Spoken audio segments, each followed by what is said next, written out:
Prepare for a thrilling comeback. Our beloved Aussie, Daniel Ricciardo, has reclaimed his Formula One seat, marking his first full-time return since his departure from McLaren in 2022. In an unexpected turn of events, Ricciardo is set to replace Nyck de Vries at AlphaTauri, who has been under scrutiny for his consistent underperformance. What implications does this have for both Ricciardo and the team? Welcome back to F1 Sparks. Today we'll dive into the rollercoaster careers of Daniel Ricciardo and Nyck de Vries. Nyck de Vries has been on thin ice for quite some time. His 2023 scorecard is rather disheartening, 0 points, a feat shared by only one other driver at the time. Without a Red Bull pedigree, de Vries had little to protect him from a potential dismissal. At 28, it was unlikely he would drastically improve. His recruitment was an oddity for Red Bull, a team known for their meticulous succession planning.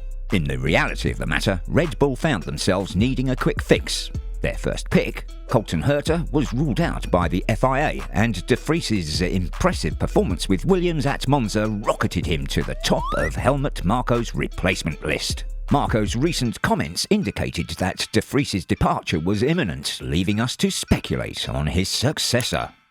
In a shocking announcement on Tuesday, Red Bull confirmed that Daniel Ricciardo, following his impressive performance at the Silverstone tyre test, would be returning to the track with Scuderia AlphaTauri. His inaugural race will take place in Hungary. Christian Horner expressed his excitement, stating, "It's great to see Daniel hasn't lost any form while away from racing.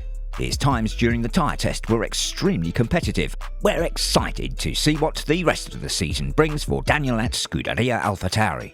Ricciardo shared his own enthusiasm, saying, "I'm stoked to be back on track with the Red Bull family." Despite these statements, Ricciardo's appointment was unexpected. The F1 community anticipated that Red Bull would tap into their pool of young talent if they needed to replace de Vries. After all, that is what Marko suggested. So, why Ricciardo?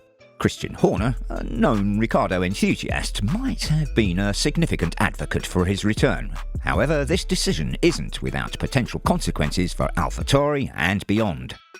The decision to recall Ricciardo was made after Red Bull used a Pirelli tyre test to gauge whether the Honey Badger still had his racing edge. The results were more than satisfactory. According to F1 TV's Lawrence Barretto, Ricciardo's times at Silverstone would have earned him a front-row qualifying spot in the previous race. This performance solidified Red Bull's decision to bring Ricciardo on board to bolster AlphaTauri's lacklustre season. While de Vries' performance has been disappointing, the same cannot be said for Yuki Tsunoda. Despite a mere 2 points to his name, Tsunoda's performance has been commendable given the challenges of navigating the AT04, the worst car on the grid. So what are Red Bull's expectations of Ricciardo compared to Tsunoda? While Ricciardo's initial goal is to outperform de Vries, matching Tsunoda's performances may prove a steeper challenge, and if Red Bull expect him to surpass Tsunoda, it's a tall order given the car's limitations.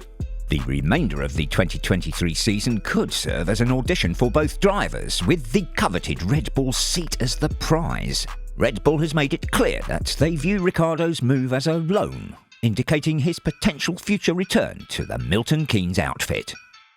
Nyck de Vries isn't the only Red Bull driver under scrutiny. After a promising start with 2 wins in the first 4 races, Sergio Perez's form has plummeted. After the British Grand Prix, Perez has failed to reach Q3 5 times in a row, the worst streak in Red Bull's history.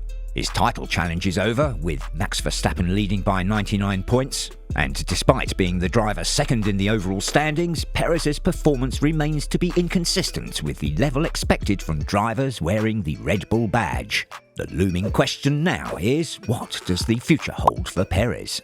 Could Ricciardo's return be Red Bull's way of pressuring their underperforming driver? With the drivers' futures up in the air, the future of AlphaTauri is also a matter of speculation. Historically, AlphaTauri and its predecessor Toro Rosso have been solid performers but never title contenders. However, 2022 brought a troubling downturn which has only worsened in 2023, prompting a comprehensive overhaul. The imminent retirement of longtime team principal Franz Tost will see Ferrari's Laurent Mekies stepping in. Furthermore, as revealed by Marco, the team will undergo a rebranding and restructuring. Marco stated, AlphaTauri will have 2 new leaders in 2024, Laurent Mekies and Peter Bayer. There will be new sponsors and a new name. The orientation is clear. Follow Red Bull as far as the regulations allow. Own designs are the wrong way to go. The original goal of Red Bull's sister team was to nurture young drivers for the Red Bull seat. With the recent appointments of de Vries and now Ricciardo, this strategy seems to have shifted. Will they revert to their original plan after this season?